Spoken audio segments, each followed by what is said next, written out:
Hi friends, life of সদীপের চ্যানেলে তোমাদেরকে আরও একবার স্বাগত। আশা করি তোমরা সকলেই ভালো আছো আর আমরাও ভালো আছি। এই মুহূর্তে আমরা দুজনে দাঁড়িয়ে আছি একটি আপেল গাছের নিচে। আর এই আপেল গাছটি হচ্ছে একটি পার্কের মধ্যে। এই পার্কটাতে ম্যাক্সিমাম সবই আপেল গাছ, না তো চেরি গাছ। তো এই পার্কটি এত সুন্দর আর এখানে এত পাখি থাকে, কি বলবো। এখানে বসে থাকতে না খুব সুন্দর লাগে। আর আশেপাশে প্রচুর চেয়ার আছে যেখানে আরামসে বসে থাকতে পারো, গল্প করতে পারো এবং প্রকৃতির মজা নিতে পারো। তো তোমরা এই আপেল বাগানটিকে আমাদের সাথে দেখো, আর আমি এখানে কিছু কথা বলছি সেগুলো একটু মন দিয়ে শোনো। আমি কিছুদিন ধরেই লক্ষ্য করছি যে আমার চ্যানেলে ভিউজ তো হচ্ছে, তবে ওয়াচ টাইম একদমই নেই। এতে বোঝাই যাচ্ছে যে কারা কারা আমার ভিডিওগুলো দেখে আর কারা কারা আমার ভিডিওগুলো দেখে না। তো আমি এখানে একটা কথাই বলতে চাই, আমি তো বুঝতেই পারছি কারা দেখছে আর কারা দেখছে না। তাই যারা কিন্তু ভিডিও আমার দেখো না, জাস্ট 1 সেকেন্ড বা 2 সেকেন্ডের জন্য ঢুকে একটি কমেন্ট করে দিয়ে চলে যাও, তাদের এই যে 1 সেকেন্ড বা 2 সেকেন্ড, এই মূল্যবান সেকেন্ডটাকেও আমার ভিডিওতে এসে খরচ করো না। সেটা তোমরা অন্য কাজে লাগাতে পারো। দেখো, আমি খারাপ বলছি না, তোমরা নাই দেখতে পারো, কিন্তু জাস্ট কমেন্টটা করো না। এবার কি হচ্ছে, তোমরা ওইটুকু ভিডিও দেখে আমাকে কমেন্ট করে যাচ্ছ, তো আমিও কিন্তু তোমার চ্যানেলে গিয়ে জাস্ট ওইটুকু ভিডিও দেখেই কমেন্ট করে আসছি। তুমি ভেবো না যে তুমি অতি চালাক, আমার কাছে এসে আমাকে এরকম ধরনের কমেন্ট করে যাবে আর আমি তোমার ভিডিওতে গিয়ে ফুল ভিডিও দেখবো, তা নয়। যারা আমার ভিডিও ফুল দেখে, ফুল ওয়াচ করে, আমি কিন্তু তাদের ভিডিও ফুল ওয়াচ করে দিই সবসময়তেই। আমি কিন্তু প্রথমে সবার ভিডিওই ওয়াচ করছিলাম, কিন্তু এখন দেখছি যে না, লোক যেমন আমাকেও তেমনই হতে হবে। আর তোমরা ভেবো না যে আমি ভীষণ বোকা, তাই না? কেউই বোকা নয়। আশা করি তোমরা বুঝেছো। যাই হোক, এবার আমি আমার ভিডিওতে আসি।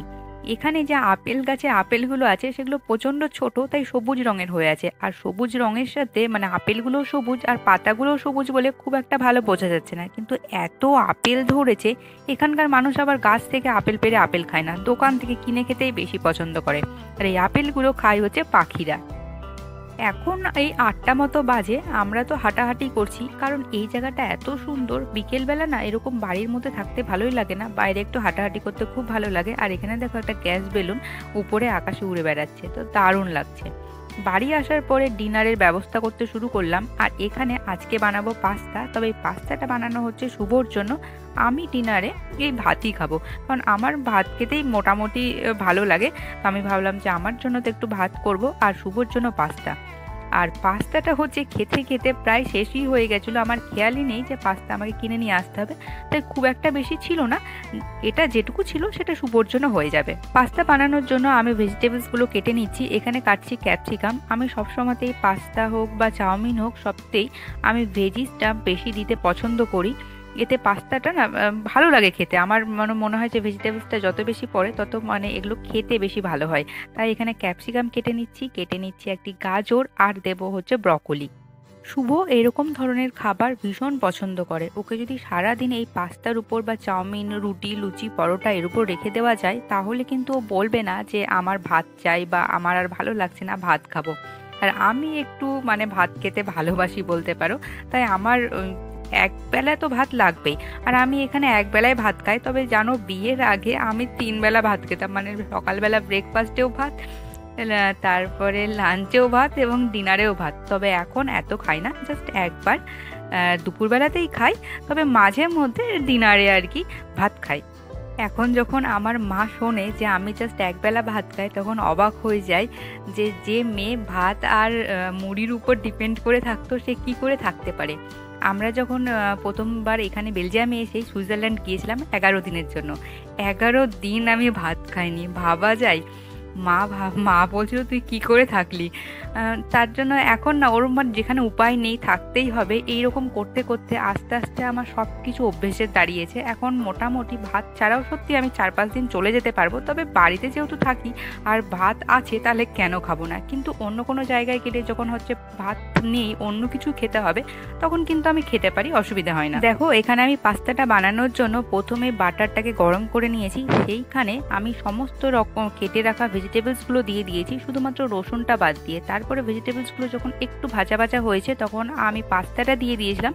তারপরে দিয়েছি হচ্ছে টমেটো সস দিয়ে খুব ভালো করে নাড়াচাড়া করলাম। এবার আমি পাস্তাটা তুলে রাখলাম, তুলে রেখে আমি আবার এখানে দিলাম বাটার। এবার এখানে আমি বাটারটাকে একটু গরম করে নিয়ে দিলাম হচ্ছে রসুন। রসুনটাকে ভালো করে ভেজে নেওয়ার পর আমি এখানে দেব হচ্ছে ময়দা। আমি এই ময়দাটা দিয়েই বানাবো হচ্ছে হোয়াইট সস, সেই কারণে ময়দাটাকে বাটারে দিয়ে খুব ভালো করে আমি একটু ভেজে নিলাম, যাতে ময়দার যে কাঁচা ভাবটা বা কাঁচা গন্ধটা সেটা যেন না থাকে। খুব ভালো করে ময়দাটাকে ভেজে নেওয়ার পরে আমি যে দুধটা দেখিয়েছিলাম রাখা ছিল বাটিতে, সেই দুধটা একটু একটু করে দিয়ে এটাকে খুব ভালো করে আর কি মেল্ট করে নেব ময়দাটাকে। আমি এখানে কিন্তু একেবারে সব দুধ দিয়ে দিইনি, একটু একটু করে দেবো, যাতে খুব ভালো করে এটা মানে সসটা তৈরি হয়। এই যে লেগে লেগে যাচ্ছে সেটা যেন না হয়। দেখো এই পর্যায়ে এসে কিন্তু আমার খুব সুন্দর হোয়াইট সস রেডি হয়ে গেছে। এবার এখানে আমি দিয়ে দিয়েছি হচ্ছে অরিগানো। অরিগানোটা একটু বেশি পরিমাণে দিয়েছি, কারণ আমার আর শুভ দুজনেরই অরিগানো খুব ভালো লাগে। আর এটা যতই শুভর জন্য বানাই, টেস্ট তো আমিও করবো, তাই না? আর এখানে দিয়ে দিচ্ছি হচ্ছে চিলি, হ্যাঁ চিলি ফ্লেক্স, আর দিয়েছি হচ্ছে গোলমরিচ গুঁড়ো। সবগুলোকে দিয়ে দিয়েছি। এবার এখানে দিলাম হচ্ছে চিজের পরিমাণটা আমি খুব একটা বেশি দিইনি, কারণ কি অলরেডি পাস্তা খাচ্ছে, তারপরে আবার এত চিজ দিয়ে খেলে না, জাস্ট সেই জন্য আমি চিজের পরিমাণটা খুব একটা বেশি দিইনি। চিজটা দিয়ে খুব ভালো করে নাড়াচাড়া করে নিয়ে এবার পাস্তাটা দিয়ে দেবো। পাস্তাটা দিয়ে খুব ভালো করে হোয়াইট সসের সাথে পাস্তাটাকে মাখিয়ে নেব। খুব সুন্দর করে মাখানো হয়ে গেলেই কিন্তু আমার রেডি হয়ে যাবে পাস্তা। দেখো পাস্তাটা আমার একদম রেডি, আর কি সুন্দর লাগছে, আর এটা খেতেও ভীষণ সুন্দর হয়েছিল।